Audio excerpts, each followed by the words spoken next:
શ્રીમદ ભાગવતમ સ્કંદ તૃતીય સ્કંદ 3 અધ્યાય 13 ભગવાન વરાનું પ્રાગટ્ય શ્લોક સંખ્યા 25 अर्थ अनुवाद भावार्थ श्री श्रीमती श्री भक्ति वेदांत स्वामी प्रभुपाद के द्वारा हम अर्थ दोहराएंगे। निशम्य सांभळीने श्लोक संख्या 25 निशम्यते दर्दरितं स्वखेद क्षयेष्णु मायामय शूकरस्य जनस्ततपः सत्यनिवासिनिस्ते त्रिभिः पवित्रे मुनयो गुणस्म। निशम्य सांभळीने ते ते दर्दरितम गर्जना स्वखेद निज शोक क्षयिष्णु नाश करनार मायामय सर्वथा दयाळु शुकरस्य भगवान वराहनी जनः जनलोक ग्रह तपः तपलोक ग्रह सत्य सत्यलोक ग्रह निवासिनिः निवासीओ ते तेओ બધા જ ત્રિભિઃ ત્રણ વેદોમાંથી પવિત્રૈઃ પવિત્ર મંત્રો વડે મુનયઃ મહાન ઋષિ મુનિઓ અગૃણસ્મ સ્તુતિ કરવા લાગ્યા। અનુવાદ જનલોક તપલોક અને સત્યલોકના નિવાસી મહાન ઋષિ મુનિઓએ ભગવાન વરાહની ઘોર ગંભીર ગર્જના સાંભળી, જે સર્વથા દયાળુ ભગવાનનો સર્વ શુભંકર શબ્દ ધ્વનિ હતો, ત્યારે તેમણે ત્રણ વેદોમાંના પવિત્ર મંત્રો વડે તેમની સ્તુતિ કરી। ભાવાર્થ આ શ્લોકમાં માયામય શબ્દ મહત્વપૂર્ણ અર્થ સૂચવે છે। માયા એટલે કૃપા, વિશિષ્ટ જ્ઞાન તેમજ મોહ। ભગવાન વરાહ બધું જ છે, તેઓ કૃપાળુ છે, તેઓ સર્વજ્ઞ છે અને તેઓ માયા પણ છે।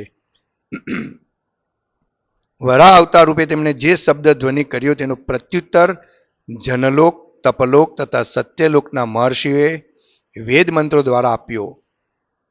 તે લોકગ્રહોમાં સર્વશ્રેષ્ઠ બુદ્ધિશાળી અને ધાર્મિક જીવાત્માઓ રહે છે। જ્યારે તેણે વરાહનો અસામાન્ય ધ્વનિ સાંભળ્યો ત્યારે તેઓ સમજી ગયા કે આવો વિશિષ્ટ ધ્વનિ અન્ય કોઈનો નહીં પણ ભગવાનનો જ હોવો જોઈએ। તેથી તેમણે વેદ મંત્રો વડે સ્તુતિ કરીને તેનો પ્રત્યુત્તર આપ્યો।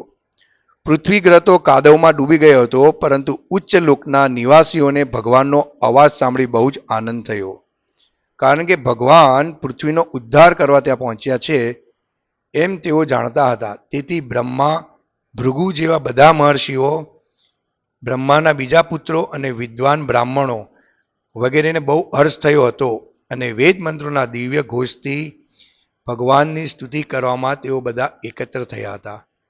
બૃહદનારાયણ પુરાણનો નીચેનો શ્લોક અત્યંત મહત્વપૂર્ણ છે। હરે કૃષ્ણ કૃષ્ણ કૃષ્ણ હરે હરે, હરે રામ રામ રામ હરે હરે। ઓમ અજ્ઞાનતિમિરદાન્યસ્ય જ્ઞાનાંજન શલાકયા ચક્ષુરુન્મિલિતમેન તસ્મૈ શ્રી ગુરુવે નમઃ। વંદેહં શ્રી ગુરુઃ શ્રીયુતપદકમલં શ્રી ગુરુन् વૈષ્ણવવાચ। श्री रूपम साग्रजातम सहगण रघुनाथाविदं तम सजीवनम साद्वैतम सावधूतम परिजन सहित कृष्ण चैतन्य देवम श्री राधा कृष्ण पादान सहगण ललिता श्री विशाखान्वितान च। हे कृष्ण करुणा सिंधु दीनबंधु जगतपते गोपेश गोपिका कांत राधा कांत नमस्तुते। तप्त कांचन गौरांगी राधे वृंदावनेश्वरी वृषभानुसुते देवी प्रणमामि हरिप्रिये। वाञ्छा कल्पतरुभ्यश्च कृपा सिन्धुभ्येव च पतितानां पावनेभ्यो वैष्णवेभ्यो नमो नमः। श्री कृष्ण चैतन्य प्रभु नित्यानंद श्री अद्वैत गदाधर श्रीवासादि गौर भक्तवृंद। हरे कृष्ण कृष्ण कृष्ण हरे हरे, हरे राम राम राम हरे कृष्ण। तो भगवान વારાનું પ્રાગટ્ય થાય છે।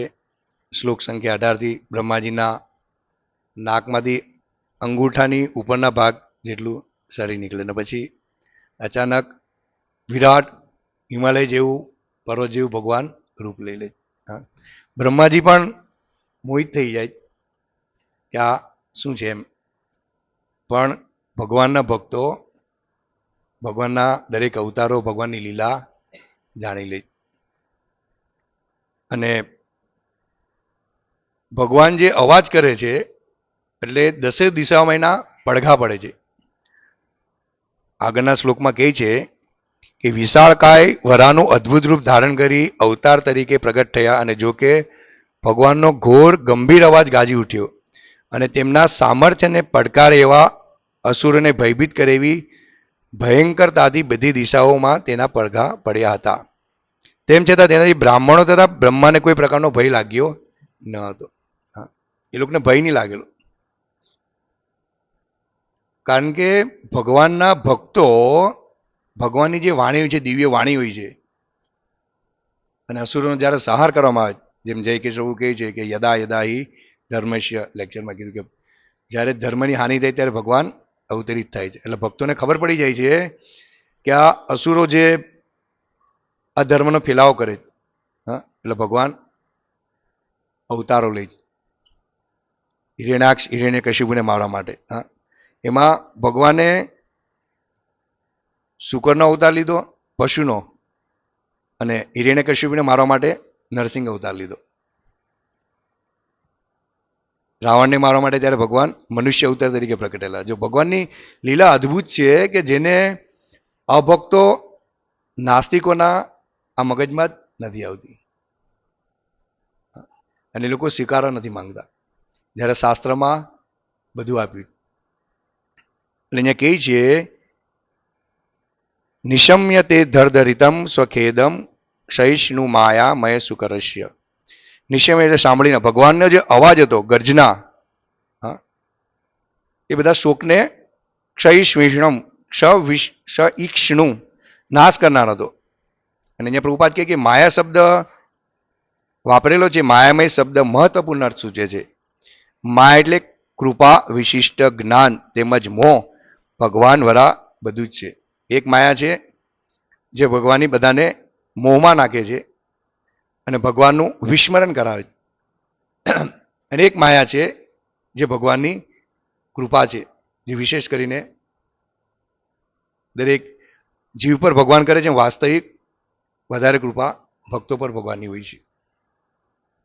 એટલે આ ભગવાનની માયાને સમજવી બહુ અઘરી, એને ખાલી ભક્ત જ જાણી શકે છે. તેઓ કૃપાળુ છે, તેઓ સર્વજ્ઞ છે, અને તેઓ માયા પણ છે. વરા અવતાર રૂપે તેમણે જે શબ્દ ધ્વનિ કર્યો તેનો પ્રત્યુત્તર જનલોક, તપલોક તથા સત્યલોકના મહર્ષિએ વેદ મંત્રો દ્વારા આપ્યો હતો. જનસ્ત તપ સત્ય નિવાસ નિસ્તે ત્રિભિય. જનલોક, તપલોક, ભગવાન પ્રગટ થયા એટલે વેદ મંત્ર દ્વારા એની સ્તુતિ થઈ. અને ભગવાન ખાલી આ રીતે પ્રસન્ન થઈ જાય. ભગવાનની સ્તુતિ વેદ મંત્ર દ્વારા આપણે કરીએ છીએ, અને કોઈ સ્તુતિ જાણતું પણ નથી ભગવાનની, પણ ભગવાનને શરણે જઈને જેને સ્મરણ છે, જે યાદ છે, એ રીતે પણ એ ભગવાનની સ્તુતિ કરે તો ભગવાન પ્રસન્ન થાય. હા, પત્રમ પુષ્પમ ફલમ તોયમ. ભગવાન એવું નથી કહેતા કે ભાઈ મને બધું જ તમારું આપો, છતાં પણ ભગવાનને ઓફર કરીને એનો ભોગ તો શું કોણ કરે છે? ભક્તો કરે છે. વાસ્તવિક કે આ ભગવાન ગ્રહણ કરે છે, પણ આ ભક્તોને વિશ્વાસ નથી. એટલે ભગવાન જે છે તે પરમ કૃપાળુ, સચ્ચિત અને આનંદથી ભરપૂર છે. એને આપણા આનંદની કોઈ જરૂર નથી. હા, પણ વાસ્તવિક ભગવાન ભક્તોનો આનંદ પ્રાપ્ત કરવા માટે અને ભક્તોને અસુરોનો સંહાર કરવા માટે, ધર્મની પુનઃસ્થાપના કરવા માટે અને ભક્તોના ઉદ્ધાર કરવા માટે, ભક્તોને આનંદ પ્રદાન કરવા માટે આ ભગવાન બધી લીલા કરે છે. ભગવાનને કોઈ લીલા કરવાની જરૂર નથી. અસુરોનો સંહાર કરો, ભગવાન એના ધામમાં બેસીને પણ સંહાર કરી શકે. પણ સૃષ્ટિનું સર્જન થાય છે અને જીવને જે મોકો આપવામાં આવે છે કે વાસ્તવિક ભગવાન કોણ છે ને કોને શરણે જવાથી જીવ વાસ્તવિક આ ભવસાગરમાંથી નીકળીને, આ બંધનમાંથી નીકળીને, ભવસાગરના ઉલઝન ભવબંધનમાંથી નીકળીને વાસ્તવિક ભગવાનને જાણે ને ભગવાનના ધામમાં જાય. એ માટે આ ભગવાન બધી લીલાઓ કરે છે ને બદ્ધ જીવને આ મોકો પ્રદાન કરે કે એની સ્તુતિ દ્વારા એને શરણે જવાથી મામ એકમ શરણ વજ હમ તમ સર્વ પાપેભ્યો મોક્ષિષ્યામિમાં સુજ. આ રીતે ભગવાન બધી આ લીલા કરે. કુંતી મહારાણી પણ પ્રાર્થના કરે ભગવાનની, દુઃખ માંગે છે ભગવાન પાસે. કેમ કે ભગવાન તમે દુઃખમાં અમારી સાથે હો છો, પણ સુખમાં તો તમે અમને છોડીને જાઓ. જો ભક્તોનો પ્રેમ તો તમે જુઓ. અને આજે આપણે જોઈએ છે કે દરેક લોકો ભગવાનના ઉત્સવ આવે. જે ભક્ત નથી તે ખાસ કરીને ભગવાન પાસે શું કરે? વ્રત કરીને કંઈક માંગવા જાય, કંઈક ઈચ્છા કરે. એટલે શ્રીલ પ્રભુપાદ કહે કે જ્ઞાની, યોગી, કર્મી આ ત્રણેની કંઈક ઈચ્છા છે, પણ એમાંથી ભક્તનું લેવલ બહુ ઊંચી છે. જ્ઞાની ગમે એટલો કેમની જ્ઞાની હોય વેદ મંત્રોમાં, પણ ભક્ત જે છે તે ખાલી ભગવાનને પ્રસન્ન કરવા માટે, ભગવાનને આનંદ કરવા માટે, ભગવાનને આનંદ પ્રદાન કરવા માટે હંમેશા સેવા કરે, હંમેશા ઉત્સાહિત રહે છે. એટલે આ છે ભક્તનું લેવલ. અને કર્મીઓ અને જ્ઞાનીઓ આપણે જોઈએ છે કે જન્માષ્ટમી હોય કે બીજા તહેવારો હોય, કંઈક ને કંઈક ઉપવાસ કરીને શું કરે છે? બાંધે છે કે મને આ મળશે તો હું આ કરીશ, મને આ મળશે તો હું આ કરીશ. અને જ્યારે અહીંયા તકલીફમાં છે, જ્યારે પૃથ્વીને નીચે લઈ ગયેલા, એકદમ કાદવમાં ફસી ગઈ અને ભગવાન શું છે? પ્રગટ થાય. બધા કહે કે ભગવાન કૃષ્ણે પણ જન્મ લીધેલો હતો. અત્યારે જન્માષ્ટમી આવે, પણ ભગવાન કહે છે ભગવદ્ ગીતામાં, જન્મ કર્મ ચ મે દિવ્યમ યો વેતિ તત્વતઃ તત્ કત્વા દેહમ પૂર્ણ જન્મ નૈતિ મામેતિ સો અર્જુન. મારો જન્મ ને કર્મ દિવ્ય છે. નૈતિ મામેતિ સો અર્જુન. એ અર્જુન આજે જાણે છે તે આ ભૌતિક જગતમાં રહેતો નથી. તો ભગવાન જન્મ નથી લેતા, પણ ભગવાન પ્રગટ થાય. બધા કે શિવ જે છે તે સ્વયંભૂ છે, પણ ભાગવતમમાં એવું આપેલું છે કે શિવજીની ઉત્પત્તિ ક્યાંથી થાય. એ રીતના વરા ભગવાન ઉત્પન્ન થયા, નરસિંહદેવ ઉત્પન્ન થયા. નરસિંહદેવ થાંભલામાંથી પ્રગટ થયા. એક ભક્તની જિજ્ઞાસા અને ભક્તની લાગણી ને ભક્તની ભક્તિ શરણાગતિ જોઈને ભગવાન કંઈ પણ કરવા શક્તિમાન છે. અસુરો નથી જાણતા. હું ઘરમાં નહીં મરીશ, બહાર નહીં મરીશ, આમ નહીં મરીશ, તેમ. ભગવાન પાસે દરેકે દરેક રસ્તા છે. હમ સર્વસ્વ પ્રભવો. ભૌતિક અને આધ્યાત્મિક જે પણ કઈ વસ્તુ થઈ છે બધી ભગવાનમાંથી પ્રગટ થઈ. એટલે ભગવાનને જો સમજવા હોય તો ભક્ત બનવું બહુ જરૂરી. એટલે વેદો મંત્ર દ્વારા જનલોક, તપલોક આ લોકો બધા સ્તુતિ કરે. કેટલું વિરાટ રૂપ છે કે ભગવાને ઉપર સુધી એનો વિસ્તાર કર્યો, તમે સમજો. તો વાસ્તવિકતા એ છે કે ભગવાન કોણ છે તે જાણવું બહુ જરૂરી. જ્યાં સુધી તમે નથી જાણતા કે ભગવાન કોણ છે, દરેક વસ્તુના ઉદ્ભવ સ્થાન કોણ છે, સ્ત્રોત કોણ છે, ત્યાં સુધી જીવ માયામાં ભટક્યા કરે. એટલે કુંતી મહારાણી પ્રાર્થના કરે, ભીષ્મદેવ પ્રાર્થના કરે, અર્જુન પ્રાર્થના કરે. એના સખા હોવા છતાં પણ એ જાણે. અને જ્યારે ભગવાન વિશ્વરૂપ બતાવે છે તો અર્જુન કે મને તમે જે મૂળ રૂપ છે તેમાં જાઓ. એટલે ભક્તને કોઈ ચમત્કાર જોવાની જરૂર નથી હોતી, પણ ખાલી ભગવાનનું જે દ્વિભુજ રૂપ છે, વૈકુંઠમાં ચતુર્ભુજ રૂપ છે, ત્યાંથી એ બધા રૂપોની ભક્તો આકાંક્ષા રાખે કે કઈ રીતે આપણે એની સેવા કરવી જોઈએ. એટલે અહીંયા મહર્ષિઓ વેદો દ્વારા ભગવાનની સ્તુતિ કરે. કૃષ્ણાય વાસુદેવાય, હું ભૂલી ગયો પાછું. કુંતી મહારાણી પ્રાર્થના કરે છે, હું રોજ કરું, આજે ભૂલી ગયો. હા, દેવકી નંદનાય છે, નંદ ગોપકુમારાય ગોવિંદાય નમો નમઃ. નમ પંકજ નાભાય, નમ પંકજ માલિને, નમ પંકજ નેત્રાય, નમસ્તે પંકજ અંધરાય. એટલે સરળ પ્રાર્થના કરવાથી ભગવાનના કમળ જેવી આંખ છે, નાભી કમળ જેવી છે, આ ભક્ત સ્વીકાર કરે છે. ભગવાનના શાસ્ત્ર ચક્ષુ દ્વારા ભક્ત સ્વીકારી લે અને એનો આનંદ માણે કે આ જે છે તે સત્ય છે. ભગવાન દર્શન આપે કે નહીં આપે, પણ ભક્ત છે તે રોજ ભગવાનના દર્શન કરે. ભાગવતમ દ્વારા, ભાગવતમના શ્રવણ દ્વારા, ભગવદ્ ગીતાના અધ્યયન દ્વારા, ભક્તોની વચ્ચે કીર્તન કરીને, મંગલા આરતી કરીને, ડિસ્ટ્રીબ્યુશન કરીને હંમેશા ભક્ત ભગવાનની હાજરી મહેસૂસ કરીને દર્શન કરે. આ છે વાસ્તવિક ભગવાનના દર્શન કળિયુગમાં. આગળ ભગવત લખે છે, તે લોકગ્રહોમાં સર્વશ્રેષ્ઠ બુદ્ધિશાળી અને ધાર્મિક જીવાત્માઓ રહે છે. અહીંયા ખાલી 25% ભૌતિક જગત છે, 25% જગતમાં બધ જીવાત્મા છે. એની કરતા મુક્ત જીવાત્મા 75% છે. તમે સમજો, બધ જીવાત્મા કરતા મુક્ત જીવાત્માની સંખ્યા બહુ વધારે. અને બધ જીવ એમ સમજે કે આપણા સિવાય કોઈ વિશેષ નથી. સાયન્ટિસ્ટો પણ એમ સમજે કે અમે જે પ્રગતિ કરે છે એનાથી વિશેષ કંઈ નથી. ભક્તિ સિદ્ધાંત સરસ્વતી ઠાકુર એક પેલા કથામાં કહે છે કે એક રાજા હોય છે, અને રાજા એમ કહે કે રાજાને સૂર્ય જોવાની ઈચ્છા થાય છે. રાત્રિના ચંદ્રમામાં રાજાને સૂર્ય જોવાની ઈચ્છા થાય.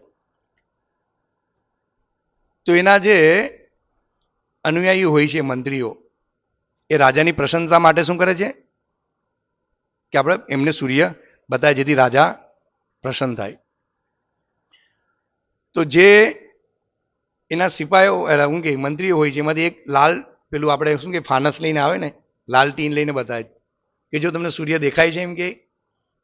તો બીજા જે ચાપલુસો હોય છે તેમ કે આનાથી થોડા રાજા જોઈ શકે. 1 કરોડ મીણબત્તી સળગાવો એટલે સૂર્ય જેવો પ્રકાશ, અને સૂર્ય વાસ્તવિક છે એમ નજર આવે. તો એ પણ પ્રયાસ કરે છે, છતાં પણ સૂર્ય જેવો પ્રકાશ આવી શકતો નથી. તો બીજા સાયન્ટિસ્ટો હોય છે તે એમ કે જે વિદ્યુત શક્તિ છે તે બધી પ્રકાશિત કરો એટલે સૂર્ય જેવું પ્રકાશ પડશે, તો પણ પડતો નથી. એ સૂર્યદેવ ઈચ્છે તો જ એ તમને દર્શન આપી શકે છે. સૂર્યદેવ વગર તમને કોઈ દર્શન આપી શકતું નથી. એટલે આ બધા જે છે તે આ રીતે બધા શું કરે છે, ભગવાનના દર્શન પોતાની મનોકલ્પનાથી કરવા માંગે છે. પણ ભગવાન ઈચ્છે ત્યારે જ ભગવાનની અંદર દર્શન આપી શકે છે. સૂર્યદેવ રાતના પ્રકાશિત નથી થઈ શકતા. હા, ભલે સૂર્યદેવ તો ઉગેલા જ હોય છે, પણ એક દિશામાંથી બીજી દિશામાં પ્રસ્થાન કરે છે, એટલે આપણને એમ લાગે છે કે સૂર્યદેવ શું કે સંધ્યા થઈ ગઈ છે, આપણે એમ માને ઉદય એ થઈ ગયો છે, સંધ્યા થઈ ગઈ છે. પણ સૂર્યદેવ વાસ્તવિક ઉદય જ હોય છે. પણ સૂર્યદેવ જ્યારે દર્શન આપવા માંગે છે ત્યારે જીવ એના દર્શન કરી શકે છે. એમ ભગવાનની જે ઈચ્છા હોય છે ત્યારે જ ભગવાન દર્શન આપી શકે. તમે કાલ્પનિક રીતે એ રીતના નહીં કહી શકો કે ભગવાન આવા છે, ભગવાન તેવા છે, ભગવાન નિરાકાર છે, ભગવાનનો કોઈ આકાર નથી, તમે જ ભગવાન, હું જ ભગવાન. તો આ રીતે આ ભક્તિસિદ્ધાંત સરસ્વતી ઠાકુર સાર આપે કે વાસ્તવિક તમે શાસ્ત્ર ચક્ષુ દ્વારા તમે ભગવાનને જાણી શકો છો, ગુરુ દ્વારા જાણી શકો છો, આચાર્ય દ્વારા તમે ભગવાનને જાણી શકો છો. એમ તો ત્યાં બધા બુદ્ધિશાળી જીવાત્માઓ રહે છે, અને એ બધા ભગવાનની વેદ મંત્ર દ્વારા સ્તુતિ કરે છે. એટલે આપણી કરતા ખરબો ખરબો ખરબો ખરબો ઘણી બુદ્ધિશાળી જીવાત્માઓ આધ્યાત્મિક જગતમાં છે. જ્યારે તેમણે વરાનો અસામાન્ય ધ્વનિ સાંભળ્યો ત્યારે તેઓ સમજી ગયા કે આવો વિશિષ્ટ ધ્વનિ અન્ય કોઈનો નહીં પણ ભગવાનનો જ હોવો જોઈએ. એટલે જે ધ્વનિ કર્યો, ભગવાને જે ગર્જના કરી, તે ભક્તો જાણી ગયા કે આ કોઈ સામાન્ય વ્યક્તિ નથી, અસામાન્ય છે, અને આ ભગવાન જ આ કાર્ય કરી શકે. જે રીતના ભગવાને બાળપણમાં ધેનકાસુર, અગાસુર, ગોવર્ધન પર્વત ઉચકો, તો એ સામાન્ય નથી. એ રીતના અહીંયા ભક્તો જાણી ગયા કે અવાજ કોઈ અસુરનો કે કોઈ બીજાનો નથી, આ સ્વયં ભગવાન છે જે આ પૃથ્વી નીચે લઈ ગયા છે સાગરમાં, તેને બહાર કાઢવા માટે અને અસુરનો સંહાર કરવા માટે આ ભગવાન સ્વયં પ્રગટ થયા. તેથી તેમણે વેદ મંત્રો વડે સ્તુતિ કરીને તેમનો પ્રત્યુત્તર આપ્યો. પૃથ્વી ગ્રહ તો કાદવમાં ડૂબી ગયા હતો, પરંતુ ઉચ્ચ લોકના નિવાસીઓને ભગવાનનો અવાજ સાંભળી બહુ આનંદ થયો, કારણ કે ભગવાન પૃથ્વીનો ઉદ્ધાર કરવા ત્યાં પહોંચ્યા હતા એમ તેઓ જાણતા હતા. તેથી બ્રહ્મા, ભૃગુ જેવા બધા મહર્ષિઓ, બ્રહ્માના બીજા પુત્રો, વિદ્વાન બ્રાહ્મણો વગેરેને બહુ હર્ષ થયો હતો. અને વેદ મંત્રોના દિવ્ય ઘોષથી ભગવાનની સ્તુતિ કરવા તેઓ બધા એકત્ર થયા હતા. આ બધા એકત્રિત થયા હતા. બૃહદ નારદ પુરાણનો નીચેનો શ્લોક અત્યંત મહત્વપૂર્ણ છે. શ્રીલ પ્રભુપાદ કહે છે, હરે કૃષ્ણ કૃષ્ણ કૃષ્ણ હરે હરે, હરે રામ રામ રામ. કળિયુગમાં નથી કોઈ શુદ્ધ બ્રાહ્મણ રહ્યું. બ્રાહ્મણનું કોઈ આચરણ નથી કરતું. શાસ્ત્ર પ્રમાણે, મનુસંહિતા પ્રમાણે આપણે જોઈએ પાન, માવો, બીડી, બહારનું ખાવું, જ્યારે શાસ્ત્ર આ બધું મનાઈ કરે. બ્રહ્મ જાનાતિ ઇતિ બ્રાહ્મણ. જે બ્રહ્મને જાણે છે, પરમ બ્રહ્મને, એ છે બ્રાહ્મણ. પવિત્રતા છે, દયા છે ઇત્યાદિ. તો આ ભગવદ્ ગીતામાં બ્રાહ્મણના લક્ષણ આપ્યા છે. પણ કળિયુગમાં સંભવ નથી. એટલે જેને આ જે બદ જીવો છે, પતિત છે, જેને નથી મંત્ર આવડતા, વેદો પ્રમાણે કંઈ જ નથી આવડતું, તો ચૈતન્ય મહાપ્રભુ રાધારાણીનો ભાવ અંગીકાર કરી, જે સ્વયં કૃષ્ણ છે, કૃષ્ણ વર્ણ ત્રિષા કૃષ્ણમ સાંગો પાંગાસ્ત્ર પાર્ષદમ યજ્ઞ સંકીર્તનમ ય પ્રયોજનતિ સુમેધશ. એટલે સ્વયં કૃષ્ણ છે અને ભક્ત રૂપે અવતરિત થયા બધાનો ઉદ્ધાર કરવા માટે. અને કળિયુગમાં એટલી સરળ પદ્ધતિ આપી છે કે તમે વેદ મંત્ર પણ જાણતા હોય કે નહીં જાણતા હોય, તમે કોઈ પણ જ્ઞાન નહીં જાણતા હોય, તો તમારે કંઈ કરવાની જરૂર નથી. ખાલી તમે હરે કૃષ્ણ મહામંત્ર નો જપ કરો છો, એના દ્વારા તમે દરેક રીતે ભગવાનની સ્તુતિ કરો છો, દરેક રીતે ભગવાનને પ્રસન્ન કરો છો, અને દરેક રીતે તમે શું કરો છો? ભગવાનની દરેક અભિલાષા પૂર્ણ કરો છો. કે આ મંત્રનો સારા જે છે, હરે કૃષ્ણ એટલે હે કૃષ્ણ, હે સર્વ આકર્ષણ, હે રામ, દરેક ઇન્દ્રિયોને આનંદ પ્રદાન કરનાર, હે હરે, હે હરા, હે રાધારાણી, હે ભગવાનની આહ્લાદિની શક્તિ, મને ભગવાનની શરણમાં સેવામાં લગાવો. એમ આ મંત્ર દ્વારા બદ્ધ જીવ શું કરે છે? ભગવાનને પ્રસન્ન કરી શકે. એને કોઈ યજ્ઞ, તપ, દાન ઇત્યાદિ કરવાની જરૂર નથી.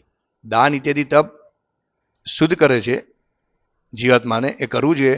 પણ કોઈ યોગ્યતા નથી તો પણ એને આ હરે કૃષ્ણ મહામંત્ર દ્વારા ભગવાનને પ્રસન્ન કરી શકે. આ પ્રભુપાદ આના પર જોર આપે કે ઉચ્ચ લોકના જે નિવાસીઓ છે, તપલોકના છે, એ બધું જાણે છે, ભગવાનની સ્તુતિ જાણે છે, કઈ રીતે કરવી જોઈએ. પણ આ ભૌતિક જગત જે ભગવાને બનાવ્યું છે, એમાં જીવ એટલો બદ્ધ થઈ ગયો છે કે એની પાસે ભગવદ્ ગીતા વાંચવાનો સમય નથી, શ્રીમદ ભાગવતમનો વાંચવાનો સમય નથી, ભગવાનની લીલા, નામ, રૂપ, ગુણ ઇત્યાદિને સમજવાનો કોઈ એની પાસે સમય જ નથી. તો પ્રભુપાદ કે કંઈ નહીં કરો. ચૈતન્ય બાબુ કહે કે ખાલી હરે કૃષ્ણ મહામંત્રથી તમે ભગવાનને પ્રસન્ન કરી શકો ને ભગવાનને જાણી શકો. આ ખાલી મંત્ર એટલો પાવરફુલ છે, એટલો આધ્યાત્મિક છે, એટલો દિવ્ય છે કે જેના દ્વારા જીવના હૃદયમાં જે પરમાત્મા રહેલા છે તેને મદદ કરે. કારણ કે પ્રાર્થના કરે છે ભગવાનને કે મને તમારી સેવામાં લગાડો. અને એ રીતે આ ખાલી હરે કૃષ્ણ મંત્ર દ્વારા જીવ ભગવાનની શરણમાં જઈ શકે અને ભગવાનને પ્રસન્ન કરી શકે. તો આ રીતે અહીંયા વરા ભગવાન ગર્જના કરીને જણાવે છે, ભક્તોને આનંદ આપે છે, મહર્ષિઓ તેની સ્તુતિ કરે છે,